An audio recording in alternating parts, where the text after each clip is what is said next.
Hallo liebe Leute, in diesem Video geht es darum, wie die Parteigründung von Sarah Wagenknecht zu bewerten ist, was vielleicht Pro und Contra ist und wie sich die ganze Sache wahrscheinlich entwickeln wird.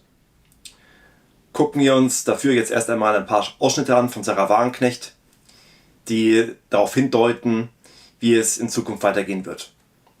Danach ein paar Worte dazu. Genau, lass uns mal an dem Punkt. Wann war das genau? Diese Verhandlungen das war Ende März, ne? Das war Ende März und da Zwei gab Tage es sozusagen, oder? Ja, ich glaube, so sehr lang waren sie gar nicht. Mehrere Tage haben da Dann passierte Unterhändler. Butscha, Frau Wagenknecht, das wissen Sie auch. Ja, aber ich meine, die waren so weit und es war tatsächlich so, also dass man den Status quo, wenn man das, also was man in der Presse lesen konnte, also der Status quo vor dem Krieg plus ein Angebot der Ukrainer auf die NATO-Ambitionen zu verzichten, Neutralität. Und da wurde in der Presse berichtet, dass man sich dadurch sehr, sehr nahe gekommen war und dass das im Grunde kurz vor einem Waffenstillstand war. Und dann wurde dann kam Butscha und dann wurde das als Grund genommen, die Verhandlungen abzubrechen. Und ehrlich gesagt, das finde ich nicht nachvollziehbar. Haben Sie dafür Verständnis? Na, ich meine, Butscha ist doch gerade ein Ausweis dafür, wie furchtbar dieser Krieg ist und wie die Zivilbevölkerung leidet. Also wenn man ihn hätte beenden können. Sie haben sich entschlossen, sich nicht impfen zu lassen und niemand konnte Ihnen dafür irgendetwas? Ja, irgendetwas. Ich durfte ein halbes Jahr in kein Restaurant, in kein Café. Ich durfte nicht einkaufen gehen außerhalb der Supermärkte, so wie alle anderen, die sich nicht haben impfen lassen. Also man war gesellschaftlich völlig raus aus dem öffentlichen Leben. Und ich sag mal, das ist jetzt im Alter von über 50 vielleicht noch okay, aber bei jungen Menschen, die mit ihrer Truppe, mit ihren Freunden ausgehen wollen. Machen Sie sich nicht so alt. Nein, aber ich sag mal, es ist natürlich schon, oder wo man nicht mehr irgendwie ins Sportstudio durfte man auch nicht mehr. Man konnte, wenn man in einem Club war, Fußballclub, alles nicht mehr. Also das war der drastischste Eingriff. Das war heftig und ich möchte nicht, dass sich das noch mal wiederholt. Also ich meine, wir haben das nie aufgearbeitet, bis heute nicht. Und dann wählt man was anderes, wenn man das nicht möchte, schlicht und ergreifend. Ja, zum Beispiel oder? haben viele Leute deswegen die FDP gewählt, weil sie das nicht mehr wollten. Dann kriegten sie die Ampel und dann kam 2G bundesweit. Also lass uns nicht über Corona sprechen.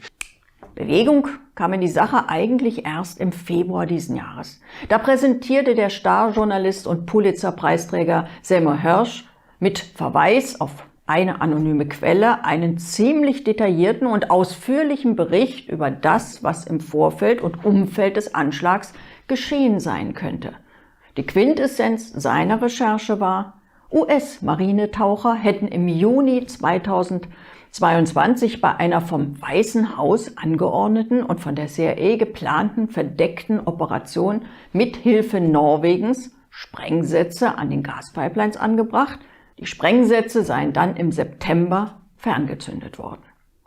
Die Idee für die Zerstörung der Pipelines soll laut Hersh schon im Dezember 2021 entstanden sein, also noch vor Beginn des Ukraine-Kriegs.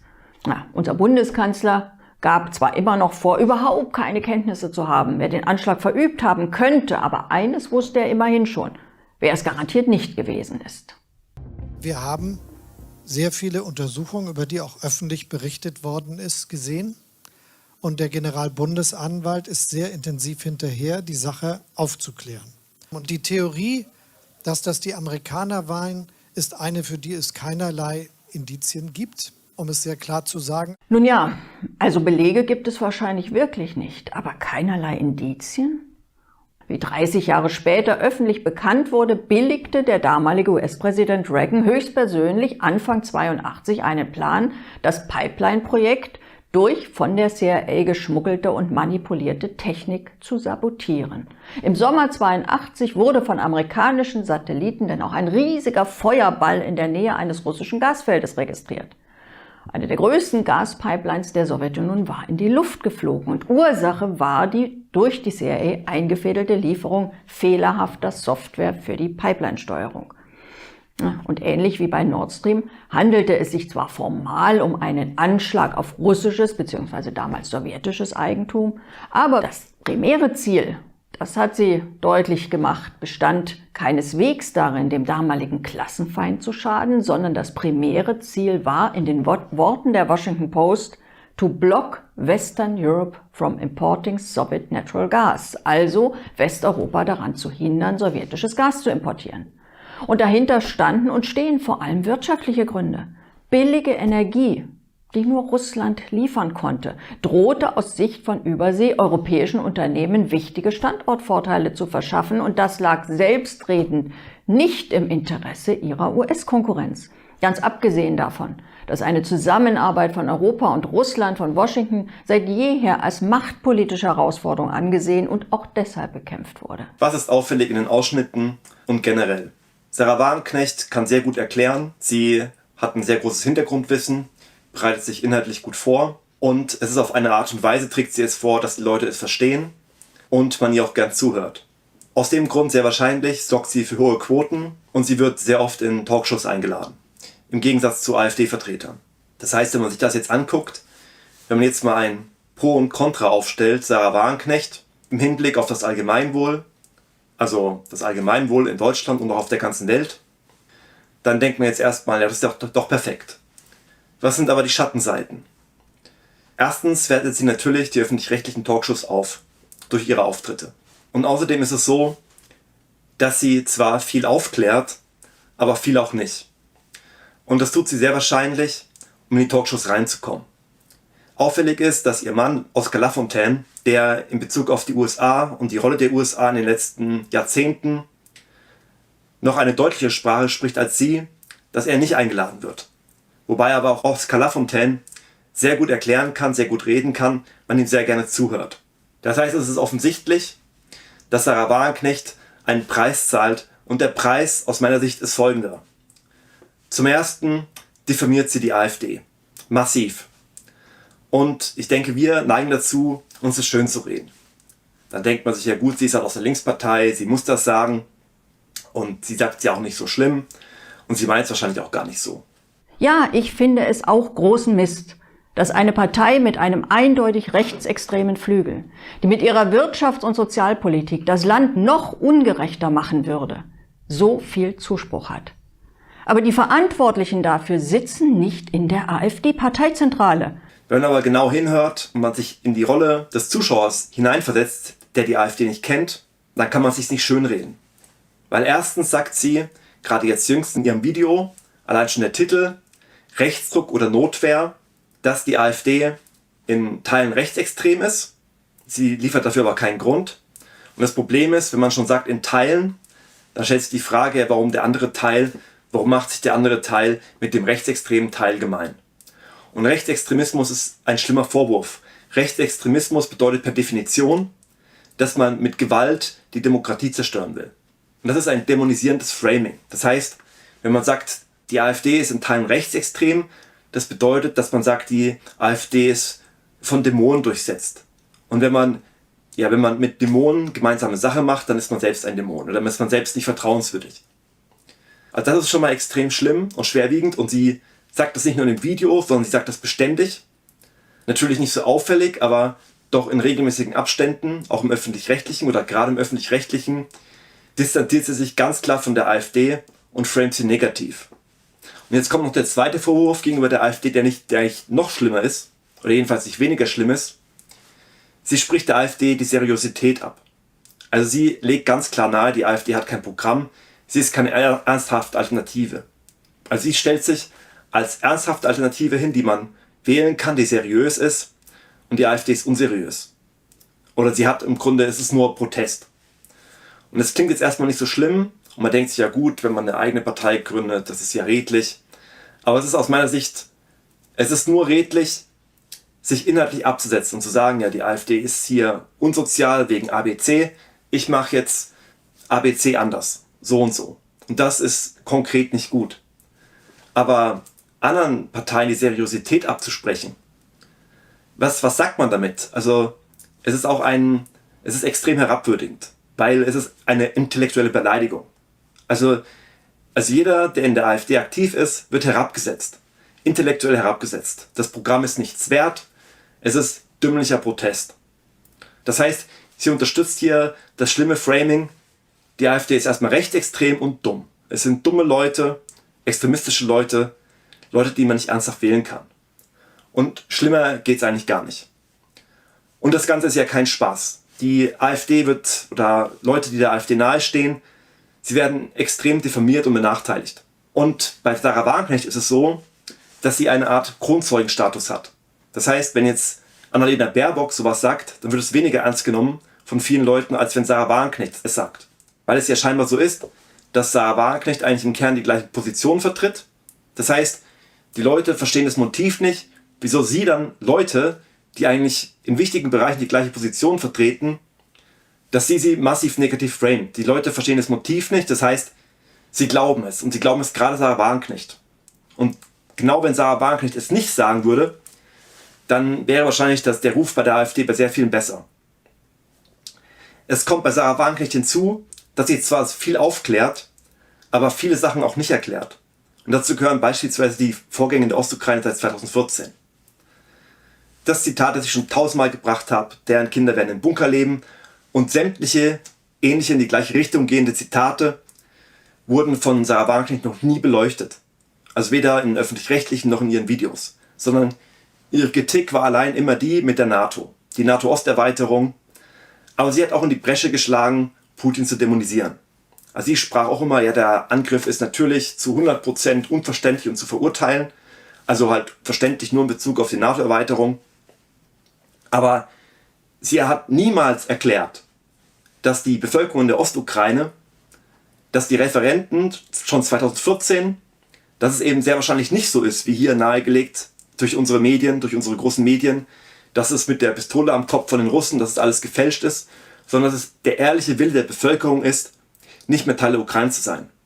Und die ganzen Hintergründe, die dazu führen, werden von ihr auch nicht beleuchtet. Also dass die Leute durch ein Rassengesetz benachteiligt werden, das Sprachverbot, aber natürlich die Terrorisierung, die gezielte Schikane von der Regierung seit 2014 mit willkürlichem Beschuss. Also das hat sie vielleicht auch mal im OSZE-Bericht erwähnt, aber sie hat nicht die deutliche Absicht erwähnt. Also man könnte ja sagen, es sind ein paar Rechtsextreme in der Ukraine, die Armee, die haben das nicht ganz unter Kontrolle und da wird dann halt auf Zivilisten geschossen und das ist dann halt Pech. Sondern es ist ja so, dass Petro Poroschenko selbst zugegeben hat, dass sie absichtlich die russischsprachige Bevölkerung, dass sie nicht als ihre Bevölkerung ansehen, sondern dass sie terrorisieren. Und sowas nicht zu erwähnen, oder auch, dass der oberste Befehlshaber mit dem Nazi-Armband rumläuft, dass ganz viele Soldaten mit Nazi-Symbolen tätowiert sind, dass nazihafte Gruppen in die Armee eingegliedert wurden, dass SS-Leute geehrt werden, wie jüngst in Kanada und so weiter und so fort. Da gibt es unendlich viele Beispiele. Auch die Äußerungen, gewaltsam die Krim zu holen, 2019, die Krim von allem Russischen zu bereinigen und so weiter und so fort. Also da gibt es eine ganz lange Liste. Ihr könnt ja mal selbst auf Antispiegel gehen und als Suchbegriff Ukraine-Verbrechen eingeben. Und dann kommt ja eine riesige, lange Liste von Artikeln, die ich mir auch gar nicht merken kann. Es ist ganz eindeutig, dass Sarah Wagenknecht den Preis bezahlt, um in die Talkshows zu kommen, dass sie zum Beispiel das alles nicht erwähnt. Und was ist jetzt das Problem dabei? Sie stillt die Neugierde der Leute in diesen Sendungen. Das heißt, wenn jetzt Sarah Wagenknecht in dieser Sendung auftritt, Leute das sehen, dann denken die Leute, jetzt haben sie die Position gehört, die Gegenposition. Also die Gegenposition der Russland-Befürworter in Anführungszeichen, der Putin-Versteher in Anführungszeichen. Sie denken, ja, jetzt wissen sie es, und wenn Sarah Wagenknecht auch nicht mehr zu sagen hat, dann ist da nicht mehr. Und sie macht sozusagen einen Deckel zu und hindert die Leute daran, zu recherchieren. Und das ist sehr schlimm. Also die Täuschung wird genau durch Sarah Wagenknecht, also wir haben dann plötzlich einen Meinungskorridor in öffentlichen Talkshows, also wir haben dann sozusagen Sarah Wagenknecht auf der einen Seite und die anderen auf der anderen Seite. Da wird auf Sarah Wagenknecht eingeschlagen und dann denken sie, ja gut, Sarah Wagenknecht hat alles gesagt und da ist nicht mehr. Aber sie können nicht ahnen, dass Sarah Wagenknecht deshalb eingeladen wird, dass auf sie draufgeschlagen wird und sie bestimmte Sachen nicht erzählt. Und das gleiche gilt auch für den CO2-Treibhauseffekt, menschengemachten Klimawandel und so weiter. Das ist auch ein Narrativ, das sie auch nicht angreift.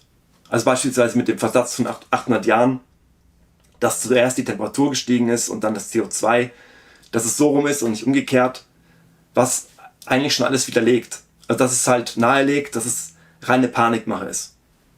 Und dass es sehr wahrscheinlich eine Erfindung ist, um die Menschen zum Sparen zu animieren und so weiter und so fort. Oder auch um Geld zu machen. Auf jeden Fall, dass es halt eine Täuschung der Öffentlichkeit ist. Und stellt sich jetzt die Frage, was überwiegt? Pro oder Contra? Das heißt, auf der einen Seite, sie erklärt natürlich viel, und sie erklärt viel sehr gut. Also beispielsweise mit diesem Beispiel mit den Pazifikinseln, dass die USA das nicht tolerieren würden oder da eingreifen, wenn China da Einfluss hat. Also dass sie Dinge ins Verhältnis bringt. Also sie bringt schon viele Fakten, aber sie bringt eben viele Fakten auch nicht. Und aus meiner Sicht ist die Strategie von ihr aus der Zeit gefallen. Aus meiner Sicht muss man die Leute von den großen Medien wegholen. Und jetzt, wo die AfD so stark ist, haben die großen Medien ein Problem.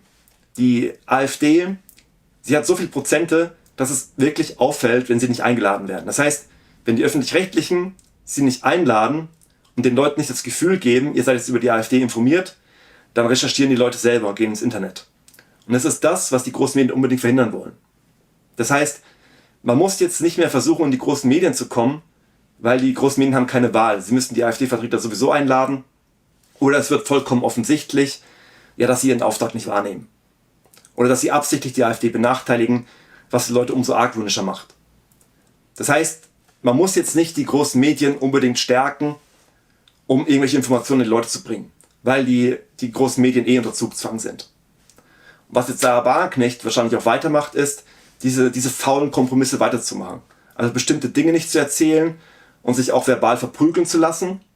Eine hinteren Welle quasi und das tut ihnen weh und das verstehe ich auch, aber die Welt verändert sich und ich glaube, dass Sie und die Leute, die sich bei Ihnen wohlfühlen, dass es im Grunde genommen eine ganz große Gruppe Zukunftsangst ist. Das kann ich nachvollziehen, aber Angst vor der Zukunft heißt nicht, sich vor ihr wegducken, denn die kommt sowieso.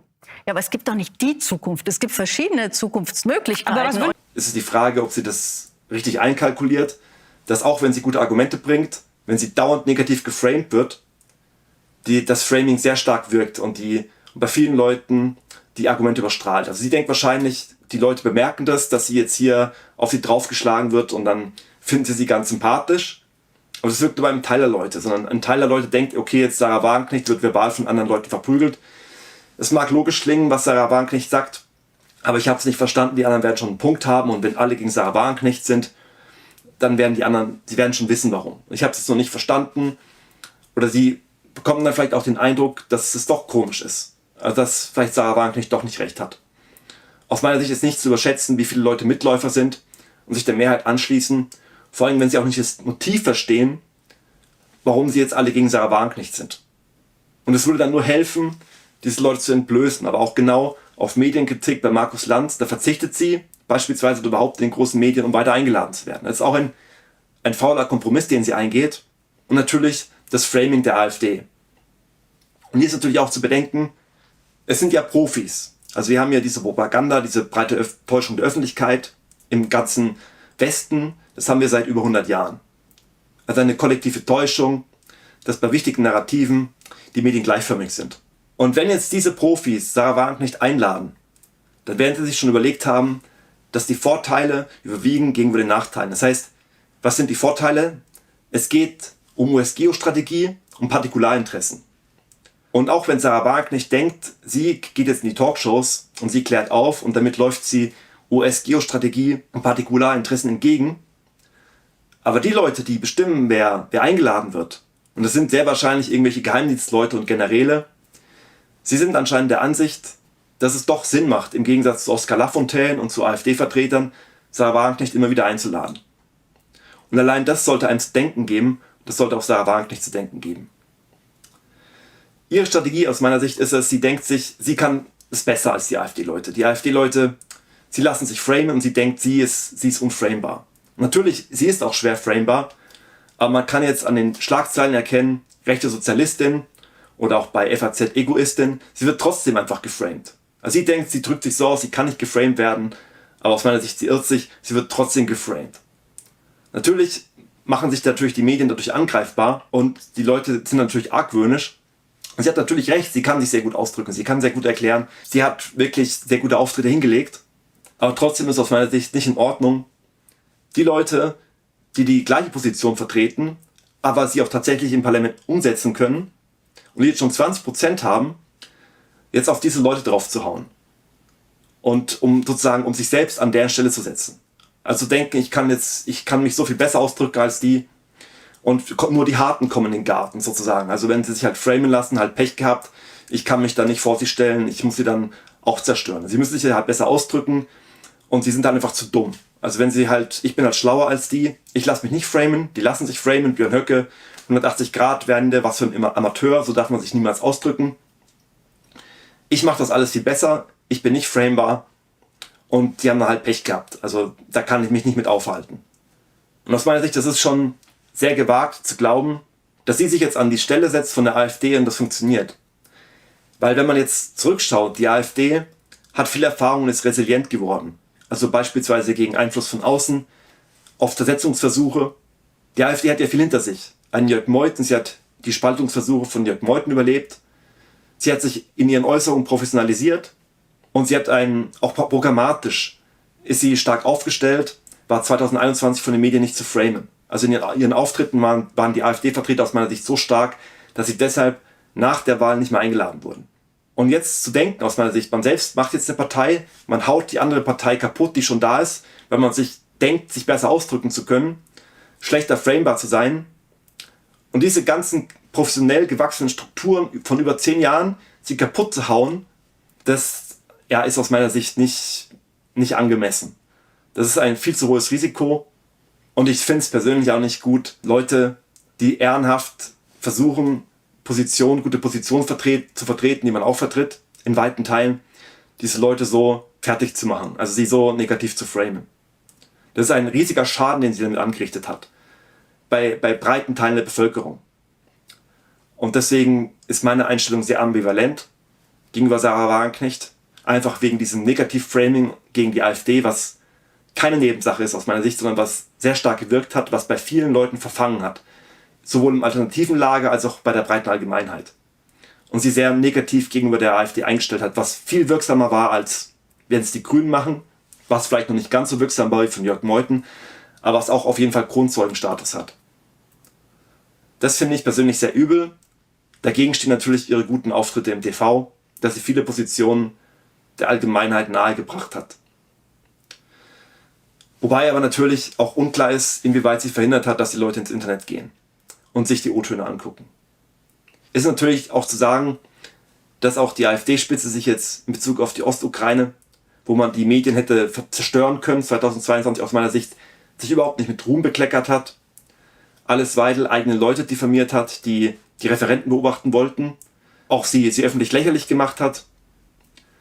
Es ist nicht alles perfekt bei der AfD und da gibt es auch sehr viel Kritik. Ihr könnt ja schreiben, wie ihr Pro und Contra bewertet und wie ihr denkt, dass sich diese Partei entwickeln wird. Also die Wagenknecht-Partei. Macht's gut.